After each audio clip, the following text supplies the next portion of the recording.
Hi, I'm Dave Trell with the Trell Gallery, a custom furniture shop in St. Petersburg, Florida, and I'm going to show you how to operate a miter saw. What I'm using today is a sliding compound miter saw, but the basic features that I'm going to show you work whether you're using a plain miter saw or a compound miter saw or anything in between. First thing you want to make sure is your board is flat, square, and true, because really all we're going to be doing here is cutting stock to length. And all we're going to do here is we're going to square off this end, so I don't need to measure anything yet. So all I'm doing is lining up my blade to the end of that stock, and I'm just going to make a cut. And because I can move my blade out because of the sliding compound miter saw, I want to come out, down, and back. If you have a regular miter saw, it's just a straight chopping saw action, which this board's just a little bit too wide to do. So we'll go ahead and cut this.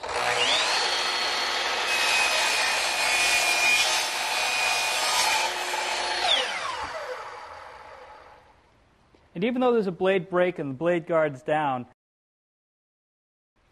to wait until everything stopped before I let go and come in under the blade. So now we can go ahead and measure our stock to length, and in this case we'll say it's 15 inches, so I'll make a mark at 15 inches. And the easiest way to check is to bring your blade in, and remember you want your blade on the waist side of your line, and just kind of eyeball that. So the tooth of your blade is right on your cut line. And we'll go ahead and make the second cut.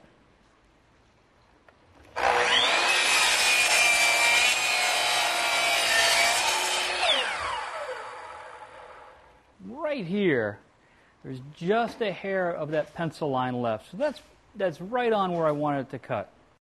There's one more thing that I really recommend you do with angle cuts, and with miter saws we'll see that a lot. We'll go ahead and we'll set this at 45 degrees.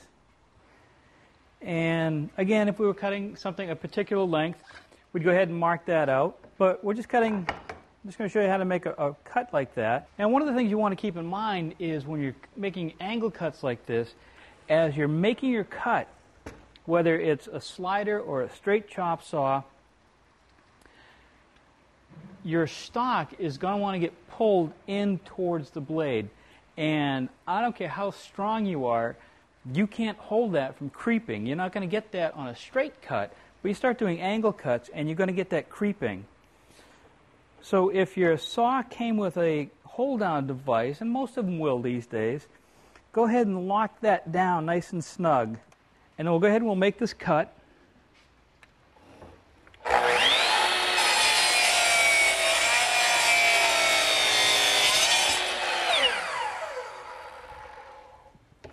We'll let that blade stop. And if we put these together, this is the way they started. We'll put these together.